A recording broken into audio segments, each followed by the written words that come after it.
ఈరోజు మనం మాట్లాడుకుంటున్నాం ఆర్యవైశ్య కమ్యూనిటీ, మీరంతా దాని ప్రతినిధులుగా వచ్చారు. దానికంటే ముఖ్యంగా వైఎస్ఆర్ కుటుంబ సభ్యులుగా ఈరోజు ఇక్కడ అందరూ వచ్చారు.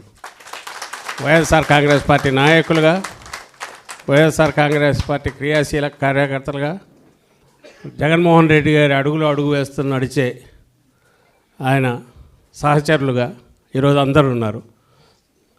సో మనకు ధీమా, మన పార్టీ, మనకు అండ, భరోసా, మన జెండా అండ్ జగన్మోహన్ రెడ్డి గారు.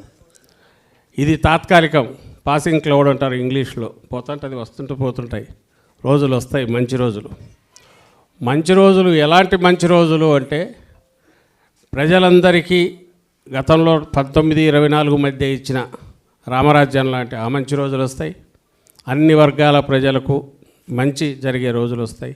దాంతోపాటు ఆ మంచి అందించే మీ అందరికీ కూడా మంచి జరిగే రోజులు వస్తాయి అనేది ఆయన అందరికీ చెప్తున్నాడు.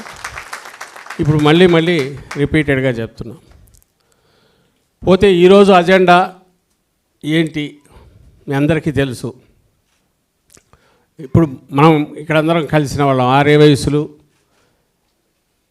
సమాజంలో అత్యంత శాంతియుత వాతావరణము, ప్రశాంతత, ఘర్షణలు లేని వాతావరణం కోరుకునే అత్యంత సున్నితమైన కులం ఏదన్నా ఉందంటే ఆర్యవైశ్యుల కులం అవుతుంది. ఎందుకంటే అందరూ బాగుండాలి, పచ్చగా ఉండాలి, సుభిక్షంగా ఉండాలి. ఆర్యవైశ్యులు కానీ తమ కాలమై తమ నిలబడేవాళ్ళు కానీ, దానికి అవసరమైన పరిస్థితులు సొసైటీలో ఉంటే సరిపోతుంది. కానీ ప్రభుత్వం అనేది ఎందుకు ఉండాలి? ఆ ప్రశాంత వాతావరణం ఉంచాలి, పనిచేయాలి. ఇప్పుడు అది ఉందా?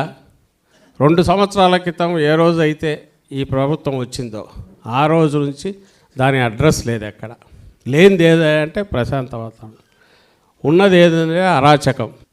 ఈ అరాచకం అనేది ఎక్కడి వరకు పోయిందంటే, దానికి దాంట్లో ఇదైతే వాళ్ళను చూసుకుంటున్నారు, కాని వాళ్ళందరినీ వేధిస్తున్నారు, వైఎస్ఆర్సీపీ ముద్ర వేస్తున్నారు.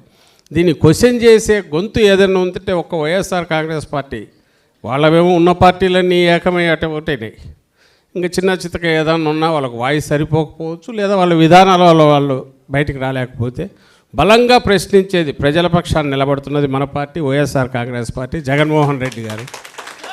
సో మొత్తం బాధ్యత అంతా మన మీదే వస్తుంది. అన్ని కమిటీల్లో కలిపి, ఇంక్లూడింగ్ గ్రామ, వార్డు, మనం ఆ లెవెల్లో స్థాయిలో పెట్టిన కమిటీలతో సహా 10,000 మంది ఆర్యవైశ్యులు నాయకత్వాల్లో ఉన్నారు మన పార్టీలో. 2000 మహిళలు ఉన్నారు ఈ 10,000 మందిలో. మహిళలు కూడా చొరవగా ఇప్పుడు పార్టీలో వచ్చారు, వివిధ బాధ్యతల్లో పనిచేస్తున్నారు. మహిళా విభాగంలో ఉన్నారు, మిగిలిన వాటిలో ఉన్నారు. మనకు సహజంగా ఉండేవాడు లక్షలాది మంది జగనన్నకు అండగా నిలబడేవాళ్ళు, వైఎస్ఆర్ కాంగ్రెస్ పార్టీ పక్షాన్ని నిలబడేవాళ్ళు, అంటే ప్రజల పక్షాన్ని నిలబడేవాళ్ళు. ఆ గొంతులన్నీ ఒక రకంగా ఛానలైజ్, ఇదిగో ఇది వాస్తవం, ఇంతకుముందు సీను చెప్పినట్టు ఇది వాస్తవం, ఇదిగో ఇది అబద్ధం అని ఎప్పటికప్పుడు తీసుకుపోగలిగిన నెట్వర్క్ ఫామ్ కావాలి. డైలీ మన కమ్యూనికేషన్ అందరికీ స్ట్రైట్గా వెళ్ళిపోవాలి. నిఖార్సైన నిజమేదో అది తెలియాలి. ఎప్పుడూ లేనంతగా తక్కువ కాలంలోనే జగన్మోహన్ రెడ్డి గారు ఎంత చేశారు. ప్రత్యేకించి ఆర్థికంగా వెనుకబడ్డ అగ్రవర్ణాల్లో ఆర్థికంగా వెనుకబడ్డ వారికి కూడా పేదలుగా మిగిలిన వాళ్ళకు అందేవన్నీ సమానంగా ఎక్కడా లోపం లేకుండా ఇవ్వడం ద్వారా ఎవరి ఆత్మాభిమానం వాళ్ళది కాపాడుకుంటూ ఆత్మగౌరవంతో బతకడానికి, అది చిన్న ఎడ్యుకేషన్ దగ్గర నుంచి హెల్త్ వరకు. ఎడ్యుకేషన్లో బేస్ దీని నుంచి మొదలుపెట్టి అందరం చూసాం. ప్రతి ఒక్కరూ గవర్నమెంట్ బడికి పోవడం ఒకప్పుడు నామోషిగానో ఇదిగా ఉండేది. గవర్నమెంట్ బడికి పోవడం అనేది ప్రివిలేజ్గా మార్చిన ఘనత తక్కువ కాలంలో జగన్మోహన్ రెడ్డిది కాదంటే, మీరే ఊర్లలో ఉండే వాళ్ళందరూ దాన్ని చూశారు ఏ రకంగా వర్ధిల్లింది అనేది. ఆ రోజు బ్యాగ్ దగ్గర నుంచి ఆయన తీసుకున్న కేర్ ఈరోజు చూస్తే నిన్న అకాడమిక్ కేర్ మొదలైనట్టుంది, లేవు, ఎక్కడ కనపడలే, ఆ ఊసే లేదు. జగన్మోహన్ రెడ్డి గారు చేసిన సమాజం మొత్తానికి ఉపయోగపడే యజ్ఞం ఏదైతే ఉందో దాని రియల్ అర్థం సరిగా అర్థం కాని వాళ్ళకుంటే అది అర్థం చేయడం, భవిష్యత్తులో అది ఇంకా ఎంత బాగుంటుంది, ఆంధ్రప్రదేశ్కి ఎంత ఉపకారంగా చేస్తుంది. ఎవరైతే రెస్పాన్సిబుల్ సిటిజన్స్గా ఉండేవాళ్ళను వాళ్ళకి కోరుకోవాల్సింది జగన్మోహన్ రెడ్డి గారు లాంటి పాలనలు, రాజశేఖర రెడ్డి గారు లాంటి పాలనలు కడతాయి. ఎందుకంటే అక్కడ బ్యాలెన్స్ అవుతాయి అన్నీ.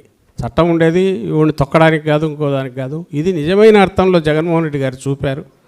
అలాగే స్టేట్ బరువు పెరగకూడదు, ఉన్న బరువులో ఏది ఉంటే దాంతో కరెక్ట్గా వాడాలని ఆయన చూశారు జగన్మోహన్ రెడ్డి గారు.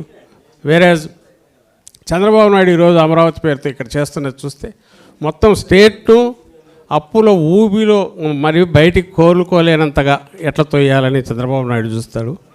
మనం ఏదైతే ఆర్యవైశ్యులకు సంబంధించి మంచి జరగాలి, రేపు అధికారం లేకొచ్చినా కూడా ఫలానా వాళ్ళు ఎవరు నిలబడినారో మనం గుర్తుపట్టడానికి మన దీనికి అండగా వాళ్ళ మంచి చూసుకోవడానికి కూడా అది ఉపయోగపడుతుంది, ఎక్కడ ఎవరు ఉన్నారనేది.